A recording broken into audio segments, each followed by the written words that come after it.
وعلى رسوله وعلى آله وأصحابه المتأدبين بآدابه أما بعد قال الله تبارك في كلامه المجيد محمد رسول الله صدق الله مولانا العظيم وصدق رسوله النبي الكريم الأمين ببركته إن الله وملائكته يصلون على النبي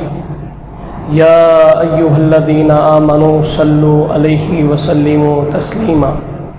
الصلاة والسلام عليك يا سيدي يا رسول الله وعلى آلك وأصحابك يا سيدي يا حبيب الله الصلاة والسلام عليك يا سيدي يا خاتم النبيين وعلى آلك وأصحابك يا سيدي يا رحمة للعالمين مولاي صل وسلم دائما أبدا على حبيبك خير الخلق كلهم بلغ العلا بكماله كشف الدجى بجماله حسنت جميع خصاله صلوا عليه وآله وأصحابه أجمعين۔ اللہ رب العزت کی حمد و ثنا کے بعد اور امام الانبیاء علیہ الصلاۃ والسلام کی بارگاہ میں اپنی محبتوں کا نذرانہ عرض کرنے کے بعد اسٹیج پر موجود اساتذہ کرام اور جامعہ شیخ الحدیث کے طلباء کرام، السلام علیکم ورحمۃ اللہ وبرکاتہ۔ مجھے آج جس موضوع پر لب کشائی کی سعادت حاصل ہوئی ہے اس کا عنوان ہے اسم محمد کی برکات۔ اللہ رب العزت نے کلام مقدس میں کل 4 مقامات پر اپنے محبوب کریم رؤوف الرحیم کا نام نامی اسم گرگ محمد استعمال فرمایا۔ نمبر 1 محمد رسول اللہ، نمبر 2 وآمنوا بما نزل علی محمد، نمبر 3 ما کان محمد ابا احد من رجالکم، نمبر 4 وما محمد الا رسول۔ یہ 4 مقامات ہیں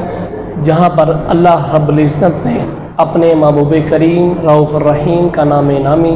اسم گرامی محمد استعمال فرمایا۔ اور محمد کسے کہتے ہیں؟ اؤت القلوب اور دیگر کتب میں یہ بات موجود ہے کہ الذی یحمد حمدا مرۃ بعد مرۃ کرۃ بعد کرۃ، کہ محمد اسے کہتے ہیں جس کی بار بار تعریف کی جائے۔ آسمان والے جس کی تعریف کریں اس کو محمد کہتے ہیں، زمین والے جس کی تعریف کریں اس کو محمد کہتے ہیں، ہوائیں جس کی تعریف کریں اس کو محمد کہتے ہیں، مچھلیاں جس کی تعریف کریں اس کو محمد کہتے ہیں، ملائکہ جس کی تعریف کریں اس کو محمد کہتے ہیں، مخلوق خدا جس کی تعریف کرے اس کو محمد کہتے ہیں، خود خدا جس کی تعریف کرے اس کو محمد کہتے ہیں۔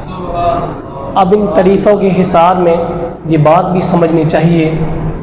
کہ جب آپ کے دادا جان حضرت عبد المطلب رضی اللہ تعالی عنہ نے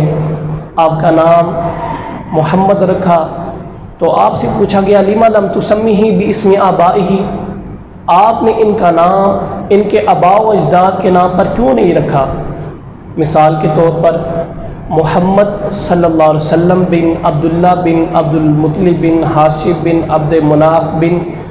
معد بن عدنان تک، یہاں تک امام الانبیاء علیہ السلام نے خود شجرہ بیان فرمایا۔ تو پوچھا کہ آپ نے اپنے آباء و اجداد کے نام پر کیوں نہیں نام رکھا؟ تو آپ کے دادا جان نے فرمایا کیونکہ اس نام کا معنی یہ ہے کہ جس کی بار بار تعریف کی جائے، تاکہ آسمان والے آسمان میں رہ کر اللہ کے محبوب کی تعریف کریں اور فرش والے زمین پر رہ کر اللہ کے محبوب کی تعریف کریں۔ اور حضرت شیخ محدث دہلوی فرماتے ہیں کہ تسمیہ کرد حق تعالی رسول اکرم اظافرین 1000 سال، کہ کائنات کی تخلیق سے 1000 سال قبل اللہ نے اپنے محبوب کریم رؤوف الرحیم کا نام نامی اسم گرامی محمد رکھ دیا تھا۔ نور نبیدہ اس ویلیدہ جدو زمین و آسمان بھی نہیں سی، نہ سورج نہ تن نہ ستارے اتے کونو مکان بھی نہیں سی، آزم آدم حوا والا جنام نشان بھی نہیں سی۔ ابھی تو حضرت آدم علیہ السلام کی تخلیق بھی نہیں ہوئی تھی کہ مالک نے اپنے محبوب کریم رؤوف الرحیم کا نام اسم گرامی محمد رکھ دیا تھا۔ اب اس نام میں کتنی برکات ہیں۔ امام الانبیاء علیہ السلام نے ارشاد فرمایا من ولد لہ مولود فسماہ محمدًا تبرکاً باسمی فکان ہوا مولودہ فی الجنہ۔ امام الانبیاء علیہ السلام نے ارشاد فرمایا کہ اللہ رب العزت اگر کسی شخص کو بیٹا عطا فرمائے اور وہ میری نام کی نسبت سے برکت حاصل کرنے کے لیے اپنے بیٹے کا نام محمد رکھے، فرمایا وہ باپ اور بیٹا دونوں جنتی ہیں۔ یہ نام کوئی کام بگڑنے نہیں دیتا، بگڑنے بھی بنا دیتا ہے نام محمد۔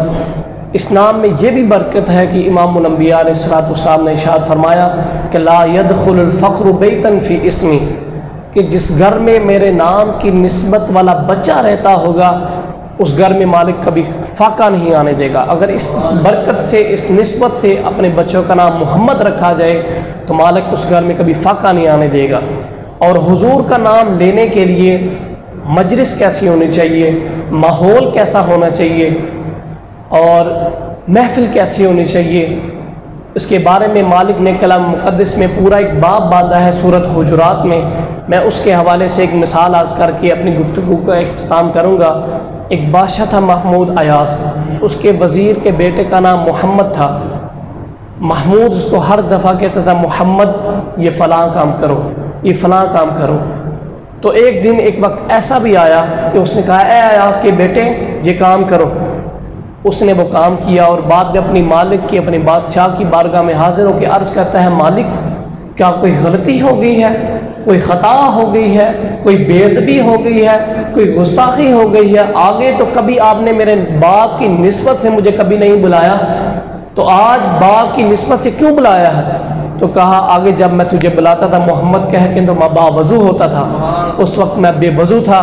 اس لیے میری زمین نے گوارا نہیں کیا کہ میں نے اپنے محبوب کا نام لینا ہے تو میں بے وضو نام لوں۔ اور کسی عاشق نے کیا خوب کہا ہے کہ زبان کو جب تک پاک کر نہ لے اشک محبت سے نبی کا نام لب پر یوں اہل دل لایا نہیں کرتے، حقیقت میں بلطف زندگی پایا نہیں کرتے، جو یاد مصطفیٰ سے دل کو چمکایا نہیں کرتے۔ تو حضرات زیبکار جن کے نام میں اس قدر انوار و تجلیات ہیں، ان کی سیرت اور کردار میں کس قدر انوار و تجلیات ہوں گی، اور جن کے نام میں اس قدر برکات ہیں ان کی سیرت اور کردار میں کس قدر برکات ہوں گی۔ اور آج کے اس دور میں ہمیں ضرورت ہے اس امر کی کہ ہم اپنے آپ کو حضور کی غلامی، عملی غلامی کی طرف گامزن کریں، اور مولانا روم میں پوری زندگی کا خلاصہ اس شعر کے اندر بند کر کے ہمیں ایک تحفہ پیش کیا ہے کہ زندگی آمد برائے بندگی، زندگی بے بندگی شرمندگی، کہ حضرت انسان تجھے زندگی مالک نے دی ہے وہ اللہ اور اللہ کے رسول کی اطاعت کے لیے دی ہے، ورنہ زندگی بے بندگی شرمندگی، ورنہ دنیا میں بھی تیری رسوائی ہے اور آخرت میں بھی تیری رسوائی ہے۔ مالک مجھے اور آپ کو حضور کی عملی غلامی اختیار کرنے کی توفیق عطا فرمائے۔ وما توفیقی الا باللہ۔